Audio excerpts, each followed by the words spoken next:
So ayan, sobrang sarap ng feeling ko dahil kahit papano nakapag-share kami ngayong araw.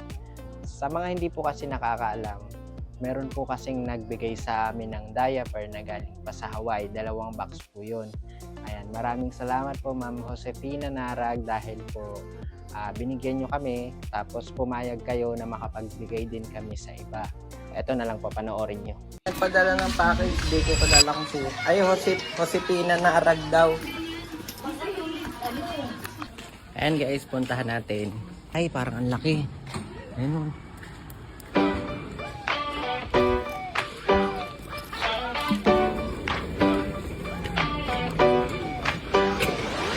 Guys, thank you po pala kay Ma'am Josefina Narag. Ma'am Josephine Narag, hello po.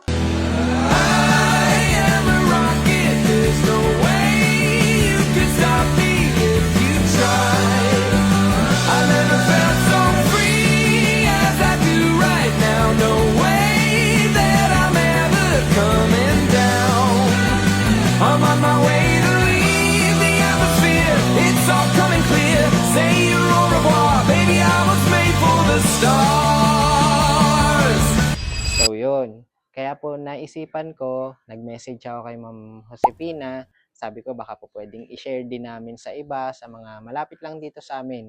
Kasi wala pa po akong extrang pera para ipang shipping fee doon sa mga malalayo.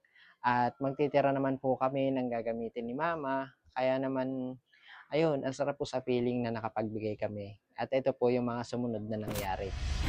Alis na ako. So ayun guys, dadalhin ko na muna to. Oo, kasi bibili ako ng ulam. Tapos ayan, sasabay ko na to. Yung 3 diaper. Malalaki siya guys. Ayan o, malalaki yung diaper niya. Kaya ayun, mamaya na lang. Guys, dali na natin. Medyo mabagal nga lang yung pagdating ko doon kasi nakabike. Kinakalawang na kasi yung kadena. Pero di bale. In God's grace, mapapalitan natin yan. Ayan o. Hi ma'am! Shoutout nga pala kay Ma'am Princess na may-ari ng PDNR Rehabilitation Clinic. Doon ko pinatherapy si Mama dati. Kaya naman kung gusto niyo magpa-therapy din sa kanya, pwede kayo pumunta sa kanila or mag-message kayo sa Facebook page nila. So yun, bili na tayo ng ulam. Tapos uwi na ako. Tingnan ako dito sa Pale, sabay bayan kasi pinaserox ko yung ID ni Mama. Ayan, bali kasi sila ka-presi sa Kasigakori, yung nag-ayos na senior sa amin sa Pulo. Sabi nila, kailangan nga daw nila to kasi sinama nila si Mama doon sa yun, sa senior, sa hihingian ng tulong. Kaya ayun. Guys, bali kasama yung picture ni Mama. So yun, thank you po kala ka-presi at kay Kakori. Guys, nakauwi na ako. Grabe, sobrang init. Pero sulit naman kasi nabigay na natin yung mga diaper.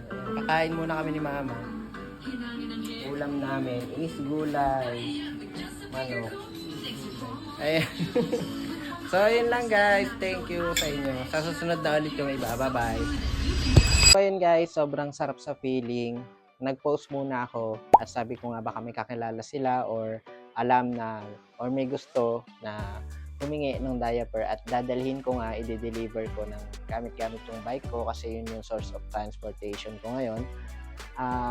May mga nag-message po, nag-comment na kung pwede raw makahingi sila kaso sa San Ildefonso, Bulacan, Kawit, Cavite, sa May Novaliches, and pasensya na po kayo kung hindi ko kayo napagbigyan sa ngayon, gawa nga po nang wala akong extrang pera para sa shipping fee, and dito lang po muna sa Bulacan yung kaya ko, gawa nga na i-deliver ko lang po gamit yung bike ko.